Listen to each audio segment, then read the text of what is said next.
relate. I mean, no matter when it happens. Down they go to Tony. Going to end it with a dunk.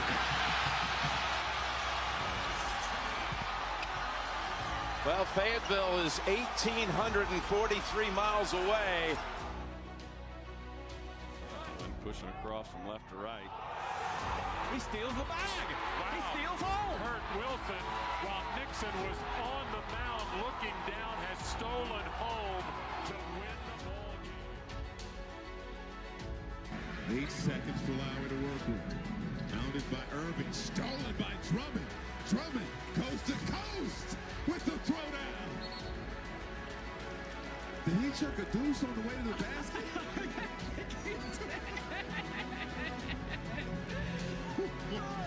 Even Steve Nash is smiling at this one.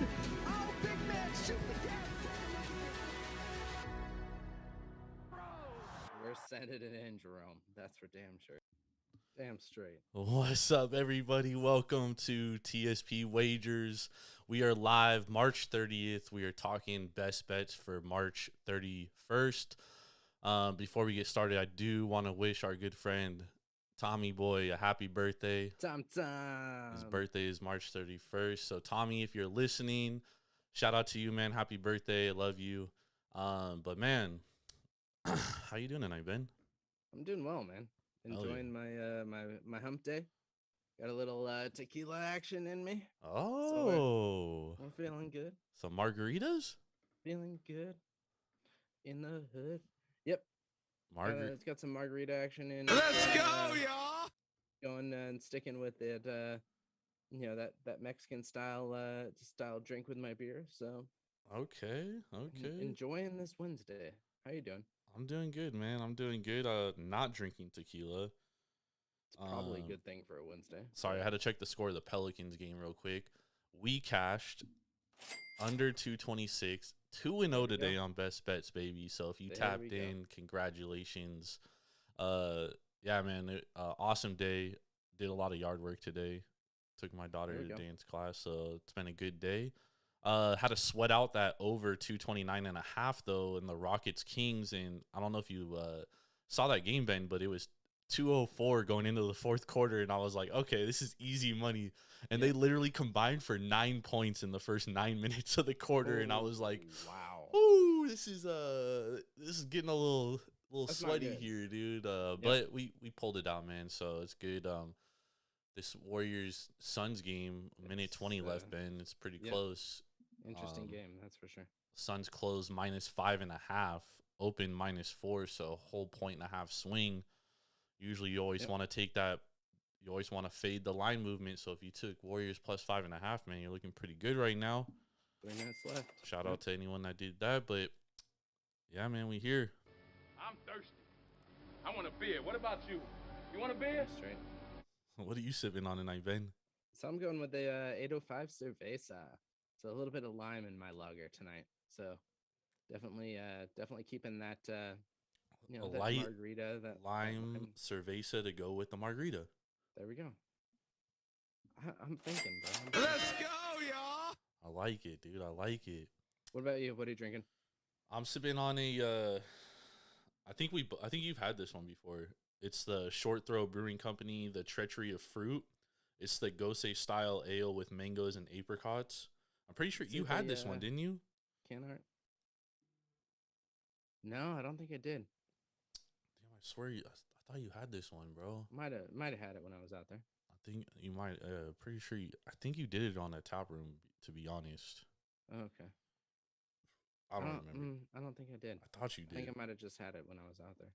Maybe. Yep. But I've never had it, so I'm gonna sip on it, see how this one is. I like Ghost style ales, so. Well, if you haven't had it before, then no, I haven't had it. Because I would have only had it out in Vegas. So. Yeah, but I think you did it for one of our shows out here. I don't think so. Damn, I swear you did, but I could be wrong, dude. I'm wrong a lot of, so it is what it is. That is one big pile of shit. But yeah, man, let's get into these games, shall we? Let's do it. All right, so If you're new to the show, before we get into this, make sure to go to Devour.com or download the Devour app straight to your mobile device and use promo code Taproom for $10 off your first purchase of $25 or more. You can get beers like this nice Ghost style from Devour. Stone's Throw is on there. So definitely make sure to go to Devour, use promo code Taproom, $10 off your first purchase of $25 or more. How to get the sponsor in there. Let's hop into these games, though. So if you're new to the show, we do right now we're doing one NHL, one NBA. Last week we did some March Madness games. Baseball season's coming up, and we do baseball, and we fucking crushed baseball last year. Had a great baseball season, man. Beautiful. Yeah, it was so beautiful. I'm very much looking forward to baseball. But basically what we do is we don't even look at these games before we hop onto this show. Like, we literally pick them, we record, and as we're recording, we break down the games and try to get a best bet out of the games that we are taking. Yep. So last week on Tsp Wagers, we had 6 bets. We went 4-2. A very, very solid day. So let's hop right into it, Ben. We're going to talk some NHL first. We got the San Jose Sharks coming in on a back-to-back, heading into Denver with altitude to face the Colorado Avalanche. Right now, the Sharks are 29, 28, and 8 on the season. The Avalanche are 29. Maybe. They're still playing right now. No, they're not. They just lost. Oh, it's over? 2. They did lose? Okay, so 29, 29, and 8. 2 empty netters. And the Avalanche are 47, 14, and 16. They're the best team in the league. Right now, the Sharks are plus 260 money line. Colorado minus 320. Over under is sitting at 8. 6. Or 6. I'm sorry. I don't know where I got 8 from. What's your thoughts on this game, Ben? Where you're getting 8 is because the last 2 times that these two teams played this season, both games have been 8 goals. So I think we can definitely look at the over just because of that. We can look at the over because the Sharks are playing back-to-backs. And I mean, let's be real, they've been struggling all year long. So shocked they're over 500 though. They're at 500 now, but yeah. Yeah, good point. Yeah, I mean, with their 8 overtime losses, that definitely puts them below that 500% there. But they're getting points in half their games, which is good. I'm not going to get them into the playoffs, but it's what it is. I definitely think we can look at the puck line here at -1.5 to Colorado. Obviously there's not going to be good value with that money line sitting at -320 area. But I would definitely fade San Jose in any aspect that you can in this game. Well, I mean, the Sharks are playing better of late. They don't have wins to show for it, but at least they're getting into overtime and getting overtime losses, aside from playing tonight against Arizona, which is an awful loss. It's atrocious. But I mean, like, the Knights have lost to Arizona. Arizona just has this way of, like, somehow beating good teams. I'm not saying the Sharks are a good team, but they have a way of doing that. Yeah. Yeah, I mean, I think, like, right off the bat, my first instinct is obviously to take Colorado here. Obviously, the money line isn't great value. -122 for -1.5 is solid. Last 3 times these two teams have played, Colorado's beating them by almost an average of 2 goals. A little bit less than 2 goals on average, but like right around there. So I mean, you're on average, you're hitting over that 1.5. Yeah, if you look at that third game though, that was in last season. That was in their last season. So I'm going to take that one away, which was a 3-2 San Jose win. And I'm going to look at the last 2 games that they've played, and that was one back in Colorado. Again, that was the beginning of this season, and that was a 6-2 Colorado win. And then if you look at the last game that they played, that was in March 18th, and that was a 5-3 Colorado win. Yeah. So each of those games not only went over, but were in favor of the puck line there. And with the Sharks coming off a back-to-back, I think that's even more reason to take Colorado puck line here. In altitude too. And in altitude, yeah. You're going to get decent value on that puck line sitting at -120. Do you think there could be a factor in this game, though, where, like, maybe the Avalanche overlook the Sharks? Because, I mean, the Avalanche have, like I said, dude, they lost to They lost to Vancouver on the 23rd, and then they lost to the Coyotes not too long ago, and that was a game where everyone was like, "Oh, that's an easy winner." I feel like this is the kind of game that's like a parlay killer, where everyone takes the Avalanche in their money line parlay, and then boom, Sharks with the upset. I mean, I can see that. Colorado is 12 points up in the conference here for playoff positioning. Yeah, they could literally But- lose the rest of their games, and they're still a number 1 seed. Yeah. But I don't necessarily think that's going to happen here. Just because of where Colorado is as a team. I think they're going to want to really take these last 2 games and push into the playoffs, coming on a big streak. And, this is a great way to start that. You've got Logan Culture, who's day-to-day for the Sharks. You've got Godjovic, who's, their big man, who's, kind of, I'd say they're strong left winger. Strong as in like bulky and fighting left winger. He's out. Jonathan Dahlen, their young, rookie center, out. Ferraro, who's their defensive stalwart, playing with either Burns. Well, he's been playing with Burns most of the season, but he's out. It's just there's a lot of players on the Sharks who are, I wouldn't say necessarily critical other than culture, but are pieces that are going to be kind of taking a step back here. Nathan McKinnon on Colorado, he's listed as day-to-day, but he's been out for the last 3 days. He got hurt 3 days ago because of a fight. So I expect him to be back too. And that's just, it's just firepower coming from Colorado. So I understand where you're coming, and this is going to be could be a parlay killer, but I don't think that's going to happen. You've got Kakko Kakkonen, who just came from the Sharks. He's going to be playing because Reimer got the start tonight, and he's almost averaging 3 goals a game. He came from Minnesota, right? Yeah, he came from Minnesota in the trade.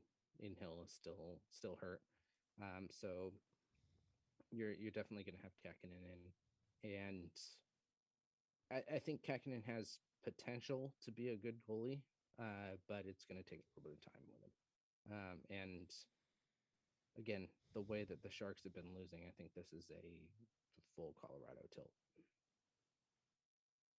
And the back-to-back.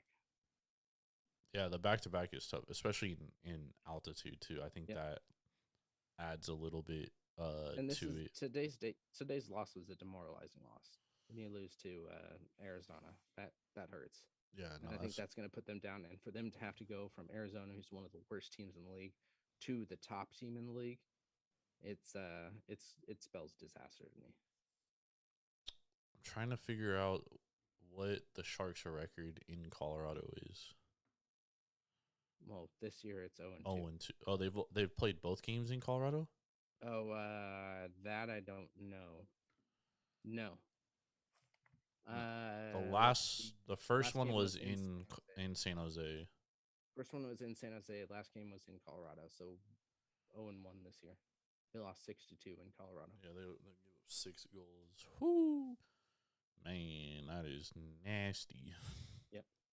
They did go 1 for 2 on power play though. Sharks did. Yeah, but then you look at the last time that they played in March and they went 0 for 5 in San Jose. But that's ugly. What about the over-under here? What do you think about the over-under? I still want to push over here. When the Sharks do lose, they lose big. I see this as a 5-2 game. So I think we can look at the over here. Maybe even more, to be honest. Maybe a 6-2, 6-3 game. Colorado, when they do win, they win big, usually against San Jose. So, and really the Pacific Division. So, I can definitely see this being a over game. Yeah, personally, I like the over and I like the -1.5. Yeah, I like the over too. Colorado, second in the NHL, 3.76 goals per game, and the Sharks are 13th in the league in goals against, giving up over 3 a game. Yep. So I can almost bank on the Avalanche scoring at least 4 here, based on averages. Now, really, it's how much are the Sharks going to score, because the Avalanche only they only give up, what is it, 2.75, so they don't even give up 3 goals a game. So if the Sharks only score 1 goal, and let's say the Avalanche score like 4, I mean, we're going under there. And you hit that -1.5, and that's a definite possibility, especially like with empty netters, right? So that kind of worries me. I definitely lean the over 6 here. I feel like every time we take an over, though, we get killed. Like, it seems so obvious, and then it ends up being like fucking 2-1, dude.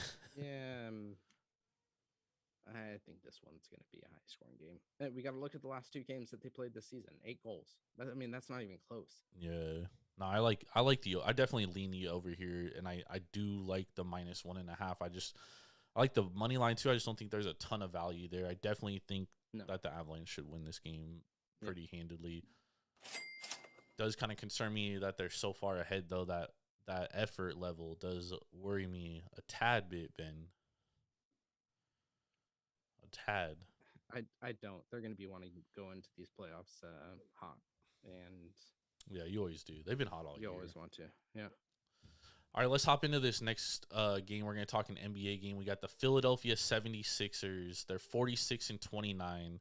36-38-1 against the spread. They're playing the Detroit Pistons, who are 20-56 on the year, but 41-33-2 against the spread. And not only that, in their last 17 games as underdogs, they're 15-1-1 against the spread, hitting over 85%, cashing tickets, including against the Brooklyn Nets the other night.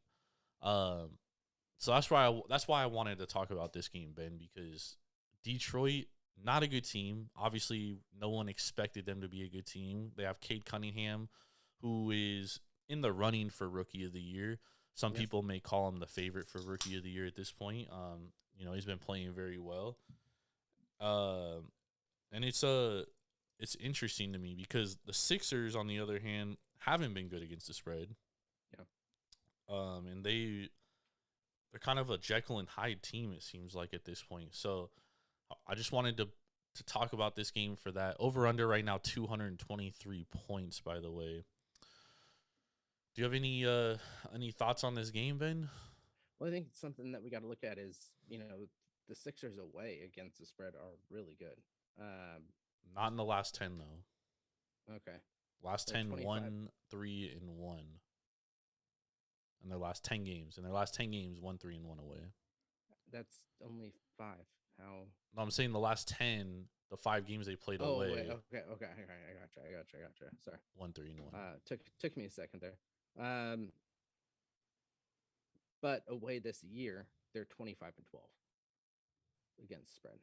Yeah. When Detroit is at home, they're 12-16.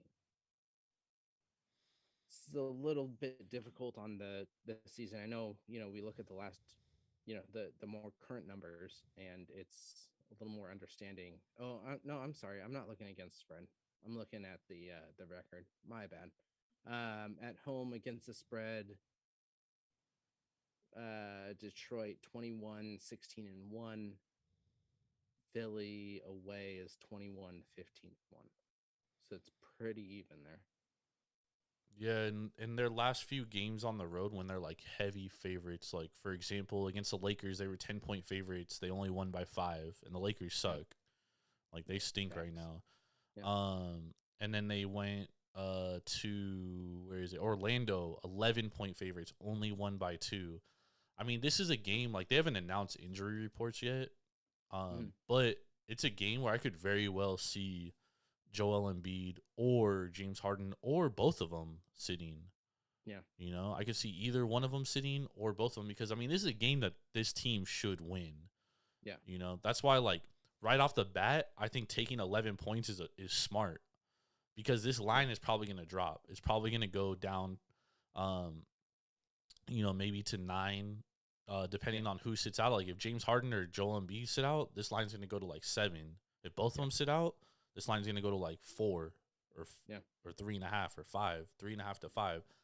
So I think taking the 11 is smart just for that fact. You know what I mean?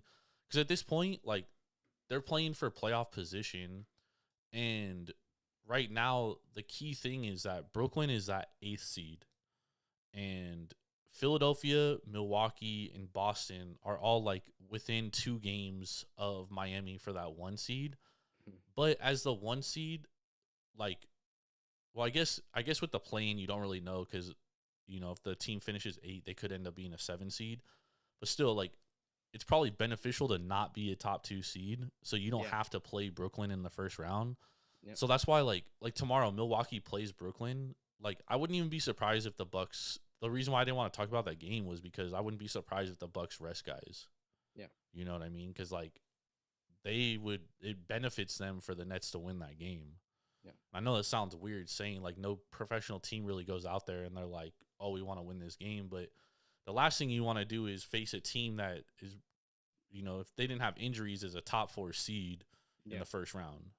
You know what I mean? So Kyrie and KD. Yep. Exactly. So I honestly would not shock me if the Sixers rested Embiid and Harden tomorrow. So, I mean, just based off that fact alone, I like the 11 points. And then you add in that Detroit's been playing so well as an underdog, 15-1-1 against the spread in their last 17. I mean, that's just something I can't fade. I cannot go against that.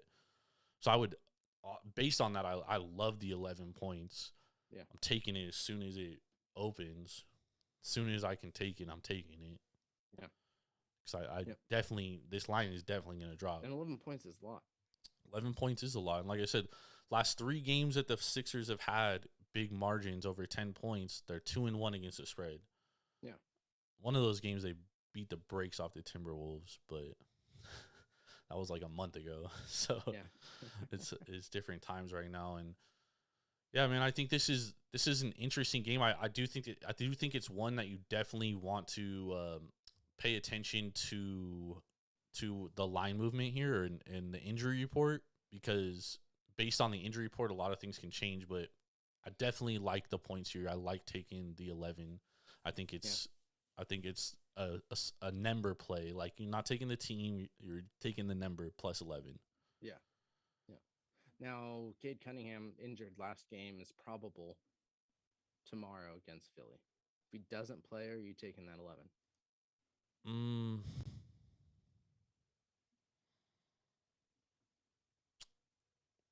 Sorry, put you on the spot there. I mean, I think it's factored into the line already. Yeah. But, again, I think for sure that Philadelphia is going to rest one of 2 of Harden and Embiid, maybe both of them. Okay. But I also like the over here because both these teams have gone. The Pistons have gone over 7 of their last 8 games. Or I'm sorry. The Pistons have gone over 7 of their last 8 games against Philadelphia. Mm-hmm. And then Philly has gone over in 4 of their last 5 games total. Yeah. Detroit, they played Brooklyn, gave up 123 points. New York, obviously, they're not very good. Washington, not very good. Atlanta gave up only 101 points, scored 122. Portland gave up 119 points. Cleveland gave up 113. Orlando gave up 120. So, I mean, they're giving up a lot of points in their last 10 games combined. And obviously, Philadelphia, even without Joel Embiid or Harden, you still have Tyrese Maxey. You still have Danny Green. You still have Matisse Thybulle. You still have Tobias Harris. You still have guys that can score buckets. So, and even without, like, Embiid and Harden, actually, I kind of like the under. I'd stay away from that if Embiid and Harden aren't playing. If one of the 2 are playing, I'd go with over. But if they're both out, I would not touch that one. Yeah, that might be a good call. I do think 223 is a little high. I mean, if Embiid and Harden are dropped, that number is going to drop down significantly. Yeah, no, it'll go down to like 215, probably 212, 215. In which case, I would take the over. But yeah, 223. I like the plus 11. I would take the under just because, you know, there could be some injuries that aren't factored into this. Mm-hmm.